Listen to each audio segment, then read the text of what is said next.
Good morning, you guys. How are you this morning? It is super duper early in the morning. I guess it's not super duper early now. It's 6:43. But I am in the kitchen just doing doing another load of dishes and cleaning up because I have been in the kitchen cooking for 2 days, and so it's just a continuous. I didn't get all the dishes done last night, so from yesterday's extravaganza, so I hopped in this morning, and not only that, but I started a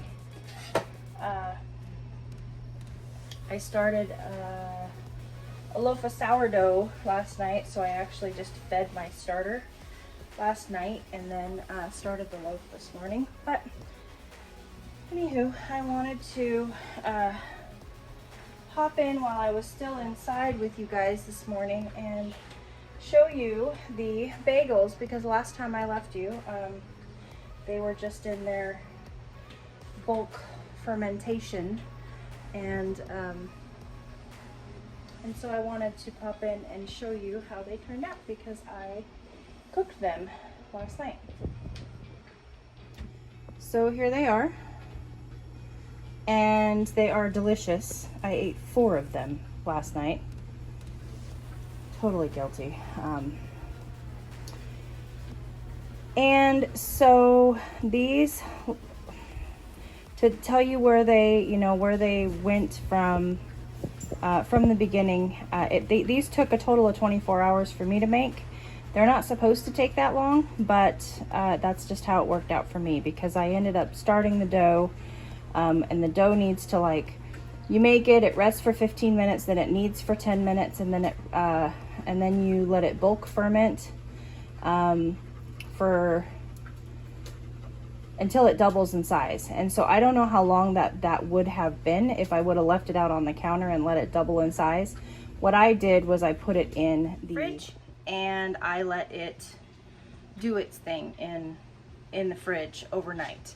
And then I got busy and carried away yesterday. I ended up having to go to town to buy a new weedy whacker because mine finally caught on fire.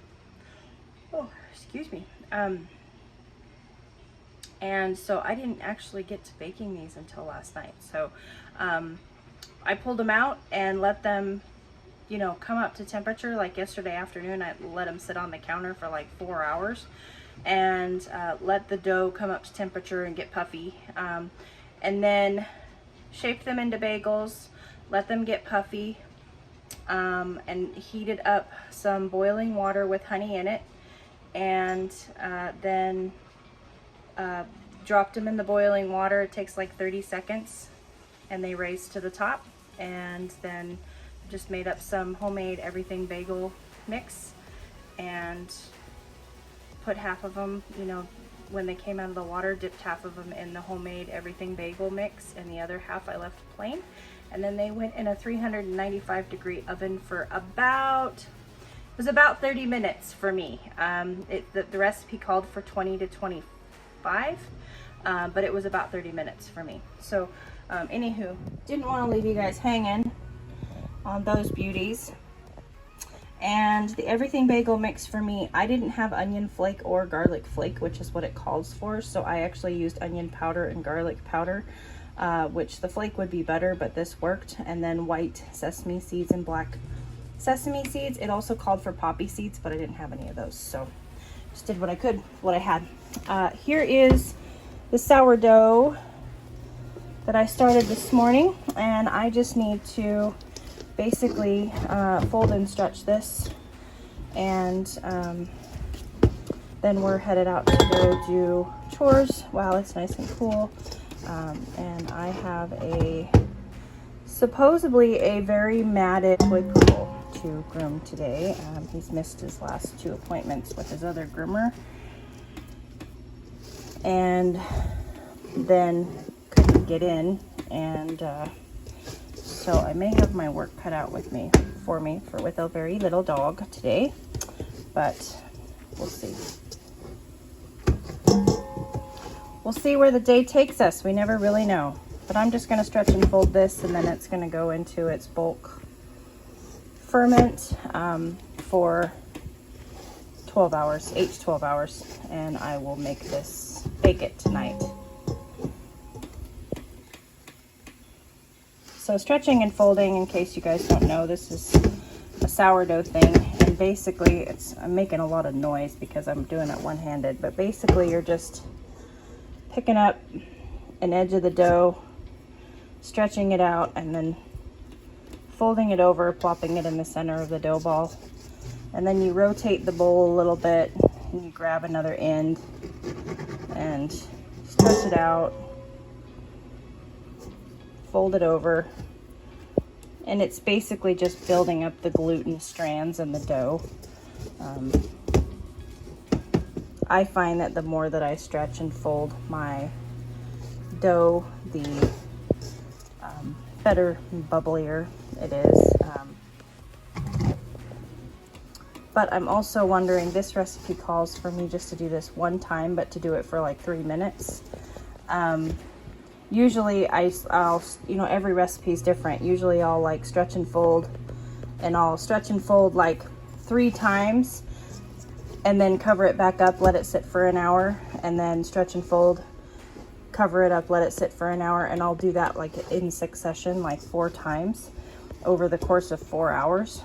This is actually just having you continue to repeat stretching and folding it over the course of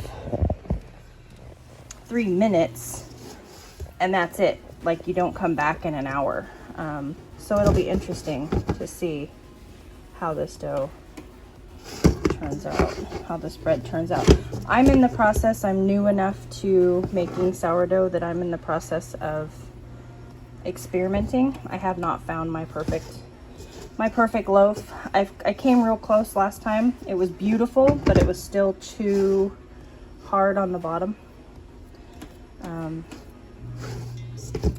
So we'll see. See what this one does. It is about an hour later. Missy Rescue, you ready to go to work? Huh? You ready to go to work? Come on. Let's go to work. Yep. Let's go to work. So, I didn't get all of my morning chores done, but I got most. I got the important ones done. Everybody's out and fed. Chickens are fed. We got 4 eggs today in between the 2 coops. That's nice. But the calves are up top here because they just got their snacks and their fly spray.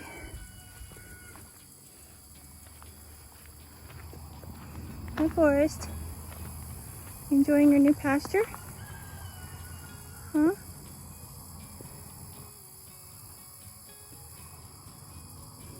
If anybody has any natural advice on how to get rid of the potbelly-ness of Mr. Forrest, he's been wormed, and he's fixing to be wormed again 1st of September. I do use the block, the worming block, so I have had the suggestion of doing the topical wormer, and I might try that. Problem is I only have 3 calves, so I don't really feel like paying a lot of money for a whole bottle of it when I only have 3 calves. So the block seems to be working as far as their worminess, and Forrest's potbelly, it's getting better, but I'd just like for him to look a little better. He doesn't look perfect to me. So Billie Jean's looking pretty good. I mean, other than her disorder. She's a little wonky, but she's looking pretty good. And Mr. Bronco is just handsome. All you tender-hearted people, plug your ears for just a second.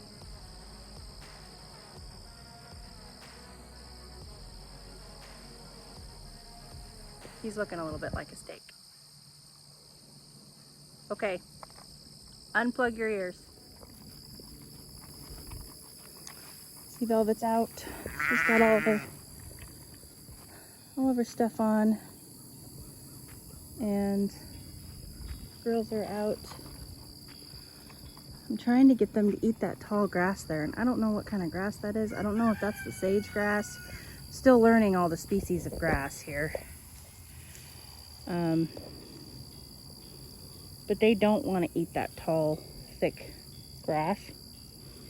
They'd rather eat the leaves out of the trees than, or the poison ivy than eat that grass. So I'm leaving them here for one more day to try to get them to eat that thick bladed grass. And then they'll move tomorrow if they don't eat it today. Because as you can see, Vanilla's over there eating the leaves off the tree. Which I don't mind. We need to clear the underbrush anyway. That's part of their job. But Oreo is looking quite round.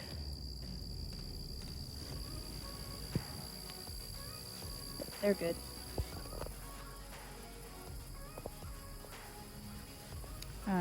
When I get off work, I'll need to do stalls, waters, minerals. Those are the chores I did not get to this morning. Chicken waters have been done, but the big animal waters have not. And the babies were just starting to bed down, take their morning nap, but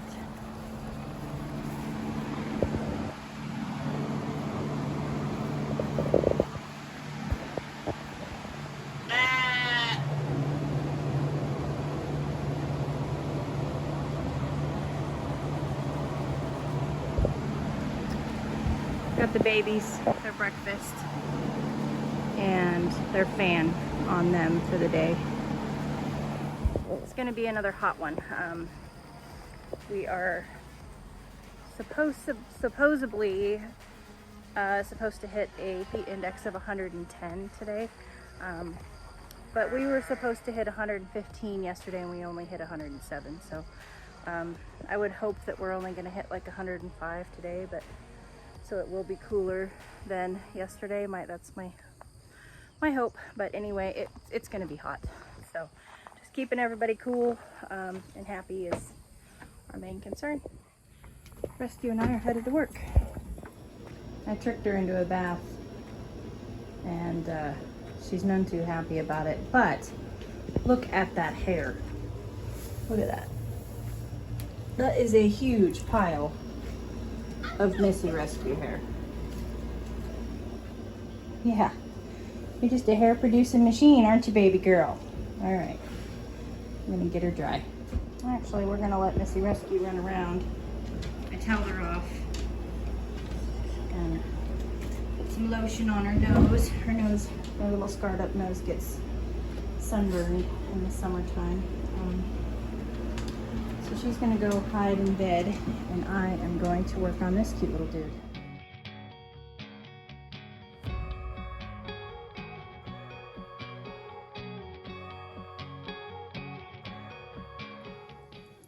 Look who's all pretty and de-haired.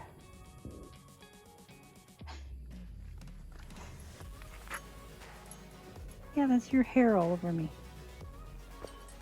And we got that cute little matted poo done. And what a good boy. Oh, very, very good little toy poodle. And cutie pie too. So that's good. And good Lord, Missy Rescue was one hairy girl. So there's probably a bunch of hair in my hair of hers. Do I look a little gray? So anywho, it's noon, coming into the heat of the day. We'll see what we get done. Come along. It's always funner when you do. Okay, I've gotten Velvet's stall clean. Everybody's got fresh, clean water inside and out. The babies got some leftover minerals from the sheep pen, their lambing pen. I didn't want to dump them out, but I wanted to clean the containers, so They're busy going to town on minerals, which is good. It's keeping them distracted. They've got their fan on. And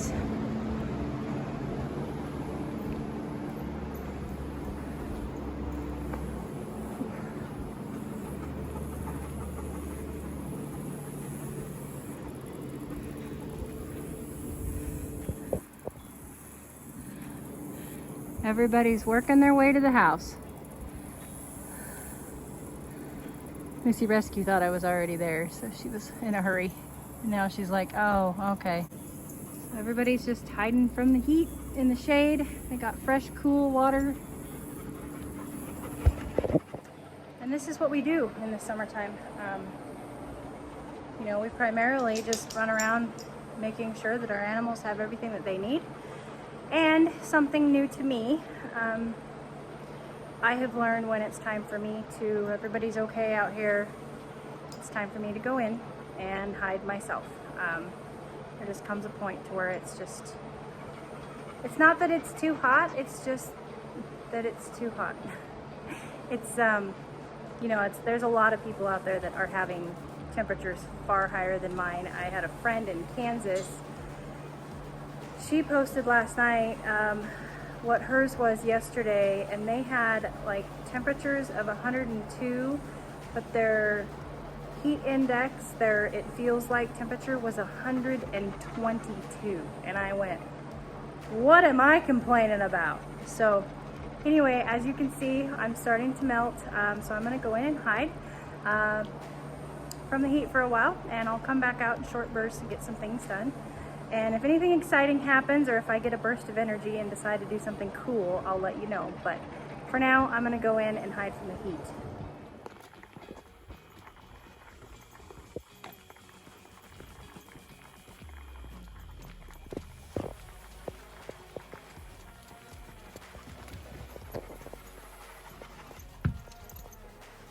Okay, you guys, so one more exciting thing happened. And sorry, don't mind me. I've been weedy whacking and I'm dirty. But I got some weedy whacking done, and I came out to the garden and I pulled more squash out and sprayed with BT for the squash bugs.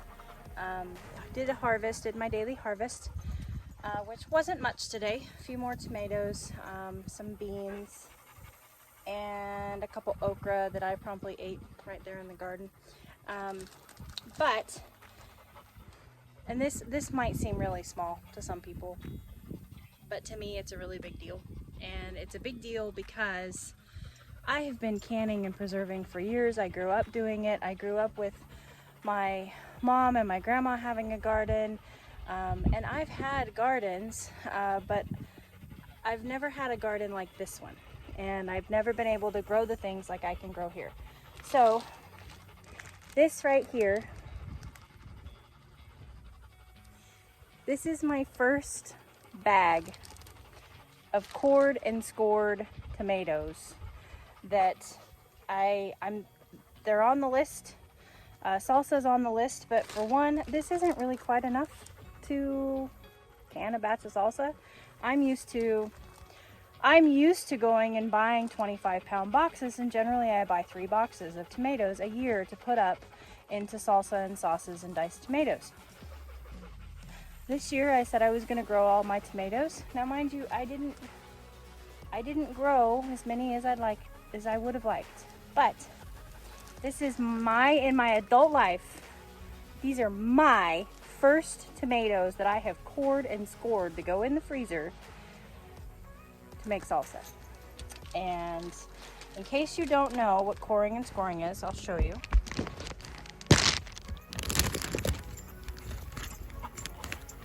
So basically, you core a tomato, and these are those beautiful Queen of the Night tomatoes. There's Queen of the Night, there's an Ozark Pink, no, an Amish Paste, sorry, and a Phil's 2 in here.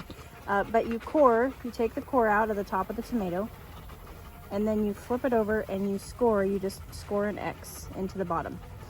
And what will happen with this is when you freeze them and you take them out, a couple things happen. When you freeze them and you take them out of the freezer, there's the fills too. It's a cool tomato. That is not a green tomato, that it ripens to green. And this one had a bad crack on it, but it's the Amish paste. It's scored on the bottom. It'll do two things. When they come out of the freezer and they thaw, all of the juice is going to run, a lot of the juice is going to run out of them. And the skins are just going to slip right off. So it really eliminates the whole process of blanching them and skinning them before you process them into salsa. Now usually I roast mine, and I don't particularly worry about the skins. We don't mind the skins in our salsa,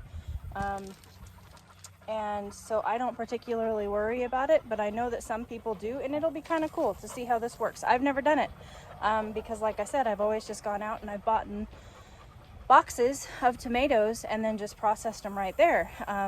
But I've never had the opportunity to have my own tomatoes and like store up until I was ready to make salsa. So this is a big moment in my gardening life. And I don't know, it's just cool to share with people that either A, understand, or B, get entertainment. You know, some people might think that it's silly, but that's okay. As long as you giggled, it's all that really matters to me. I love this little tendril right above my head. That's from the crane melon. Anywho, that's my exciting news for today, you guys. It is still hot. It's 103 outside. I'm sure you can hear the panting dogs. I'm sorry about that. There's nothing I can do. They are all sitting around me. It is time for dinner, so I'm gonna go get them some dinner and head back in, take a shower, and get back in the kitchen and get to work. So I will catch you guys on the next video, and I hope you had a beautiful day. Yours truly.